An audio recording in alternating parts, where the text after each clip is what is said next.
I welcome to all of you in the same series Cloud Test 09. This Cloud Test is important for all competitive exams like SSC, Bank and any other kinds of exam. So we continue the series. So once again we are in Cloud Test 9. तो चलिए शुरू करते हैं। सबसे पहले हमेशा की तरह जितने वोकेब्स आपको इस क्लॉड टेस्ट में दिए गए हैं उनको सबसे पहले एक बार देख लें और उसके बाद में क्लॉड टेस्ट पर चलेंगे। तो पहला वर्ड है नॉन एवियन। आप ध्यान से देखिएगा, नॉन एवियन जो है वो एवियरी से बना हुआ है। वैसे मैं आपको बताना चाहूंगा, एवियरी एक वर्ड होता है जो स्पेशली एक ऐसे प्लेस को बताता है जो बर्ड्स के लिए होता है।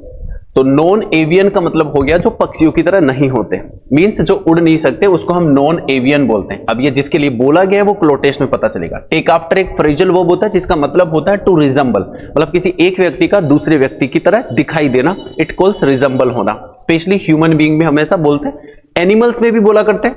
लीजेंड्स का मतलब हो जाता है दंत कथाएं, मतलब लोगों के द्वारा कही गई कथाएं जो बार बार सुनी जाती है, कही हुई कथाएं जो सुनी जाती है हमारे द्वारा। गिविन का मतलब होता है बांटना, ये भी एक प्रकार से फ्रेजल वर्ब होता है जो डिस्ट्रीब्यूट का अर्थ देता है, गिविन। उसके बाद में फॉसिल, और फॉसिल होता है जीवाश्म, ऐसे जीव जो मिट्टी के नीचे दब गए हैं कई हजारों वर्षों पहले, उनके लिए बोला जाता है स्पेशली फॉसिल्स। तो चलिए स्टार्ट करते हैं आज का क्लॉड टेस्ट, और यह है हमारा क्लॉड टेस्ट। सबसे पहले हम लोग इस क्लॉड टेस्ट को पढ़ना चाहेंगे, उसके बाद में हम इसके एक एक क्वेश्चन को डील करेंगे। Everything we know about non avian dinosaurs is dash fossils which include bones, teeth, footprints, tracks, eggs and skin impressions. For centuries, people throughout the world have dash amazing fossilized bones and footprints. Early finds inspired dash and fairy tales and people dash that these bones belong to dash or huge monsters. तो ये हुआ हमारा Claude test, और इसके लिए नीचे given है एक एक करके सारे ऑप्शंस जिनको हम एक एक करके फिल करने वाले हैं। तो चलिए लेट्स गेट स्टार्ट। सबसे पहला जो क्वेश्चन है हम भरने वाले हैं इसमें, everything we know about non avian dinosaurs. देखिए नॉन एवियन डायनासोर्स ऐसे डायनासोर जो उड़ नहीं सकते, उनके लिए कहा गया है इज डैश फॉसिल्स, जो क्या हो चुके हैं, जो कहां पाए जाती है, क्या हो चुके हैं, आज जीवाश्म में बन चुके हैं, जो मिट्टी के नीचे दब चुके हैं। तो हम ये कह सकते हैं कि सब कुछ जो हम जानना चाहते हैं, वी नो, हम जानना चाहते हैं अबाउट नॉन एवियन डायनासोर्स के बारे में, ऐसे डायनासोर जो उड़ नहीं सकते। अगर हम सब कुछ उनके बारे में जानना चाहते हैं तो हमें ये चीज कहां से मिल सकती है, फॉसिल्स से मिल सकती है, जीवाश्मों से। तो ये सारी जानकारी गिवन क्या डिस्ट्रीब्यूट करती है, टेक आफ्टर क्या रिजेंबल करती है दूसरे के अंदर, एक दूसरे के चेहरे से मैच करती है, हेल्ड ऑन मतलब होल्ड ऑन करती है, मतलब एक जगह हमें होल्ड ऑन करती है, रोकती है, इससे रिलेटेड। तो अगर मैं इनमें बात करूं इन चारों में से, तो यहां से हम लेना चाहते हैं जानकारी। ये डिस्ट्रीब्यूट नहीं कर रहा है यहां पर, ना ही ये कोई रिजेंबल कर रहा है कि एक जैसे चेहरे किसी व्यक्ति के बताए जा रहे हो, और ना किसी होल्ड ऑन किसी कार्य को रोकने की बात की जा रही है। मतलब हम कह सकते हैं कि ये बेस्ड ऑन है, यहां पर आधारित है। कई बार हम देखते हैं कि कोई भी हम टॉपिक पढ़ते हैं या कोई भी हम टाइप को पढ़ते हैं तो वो किसी दूसरे से रिलेवेंट होता है, जो कि उस पर आधारित होता है। तो ये यहां पर बेस्ड ऑन का ही साउंड दे रहा है। तो बेस्ड ऑन फॉसिल्स। अब देखिए फॉसिल्स में कहा गया है विच इंक्लूड। अब फॉसिल्स में क्या इंक्लूड होता है, मतलब क्या क्या शामिल होता है, तो यहां पर बताया गया है जो जो शामिल होता है उसमें बोन्स, टीथ, हड्डियां, दांत, उनके फुटस्प्रिंट्स, उनके पैरों के निशान, ट्रैक्स, जो भी उनके रास्ते जहां से वो निकले ट्रैक, एग्स अंडे उनके, और स्किन इंप्रेशंस, मतलब उनकी स्किन्स के बारे में भी फॉसिल्स में बताया गया। अब कई वर्ष सालों की अगर बात करें, कई सैकड़ों वर्षों पहले, for centuries people throughout the world, चारों ओर संसार के जितने लोग हैं, have amazing fossilised bones.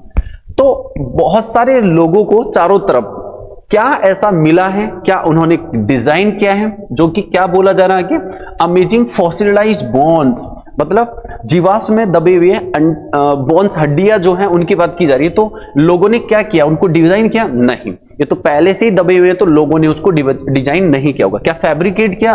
Possible ही नहीं, क्योंकि फैब्रिकेट तो उन चीजों का होता है जो हम जिनको देख सकते हैं, या हमारे पास में होती है, हमारे हाथों में होती है। ये तो दबे हुए हैं, इनको फैब्रिकेट कैसे किया जा सकता है? डिस्कवर्ड किया या इन्वेंट किया। देखिए इन्वेंट करने का मतलब ये आविष्कार करना होता है, एक नई चीज को बनाना मतलब, और डिस्कवर का मतलब होता है दबी हुई चीजों को निकालना। और यहां पर हम फॉसिल्स की बात करें तो ऑब्वियस सी बात है, यहां पर आपका आंसर क्या हो जाएगा?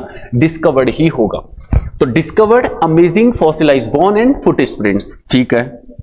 उसके बाद में आपको कहा जा रहा है थर्ड क्वेश्चन के लिए, ध्यान से देखिएगा, अर्ली फाइंड्स इंस्पायर्ड, मतलब अगर मैं बताऊं कि कई सालों पहले अगर बात करते हैं जो चीजें कही गई है कई वर्षों पहले, एंड फेयरी टेल्स, एक प्रकार से जो एक कहानियां होती हैं, जो फेयरी कहानियां होती है, लाइक मैं ये कह सकता हूं कि जो छोटे बच्चों को कहानियां सुनाई जाती है जैसे दादी के द्वारा, दादा के द्वारा, उस प्रकार की कहानियों की भी बात करते हैं, परियों की कहानियों वाली कहानियां। तो ये चीजें ज्यादातर हमें कहां से पता चली, क्योंकि देखिए हजारों वर्षों पहले की बात है, तो हमें कहां से पता चलेगी ये चीजें?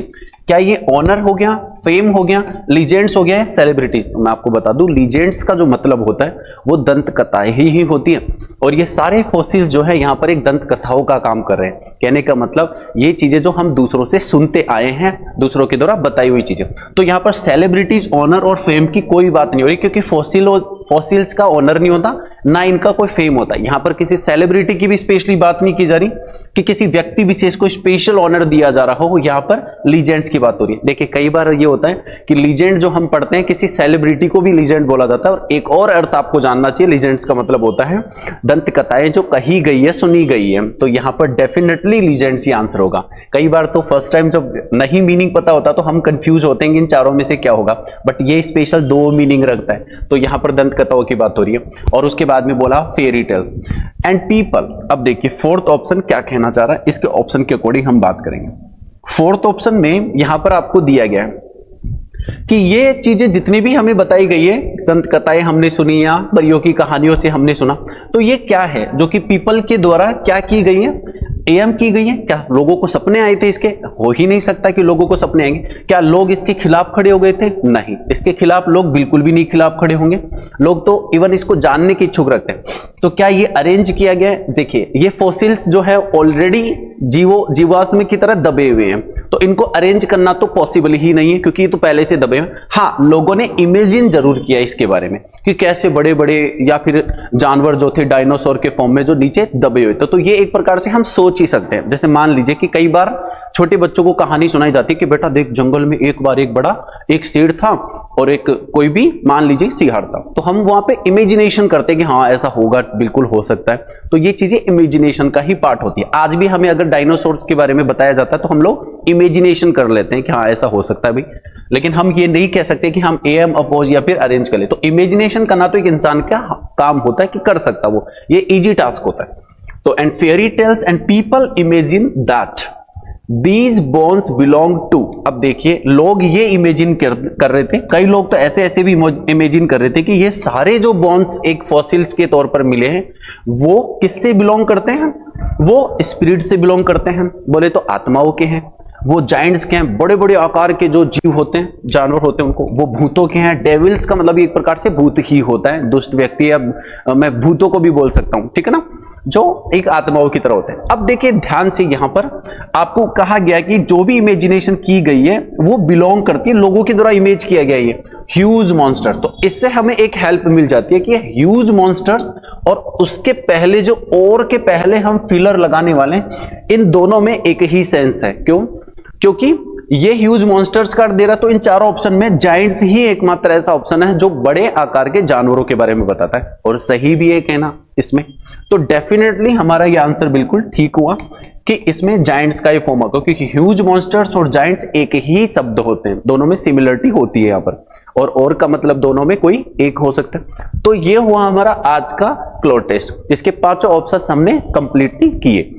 और आई होप आपने इस वीडियो को, साथ में इस क्लास को एंजॉय भी किया होगा। एंड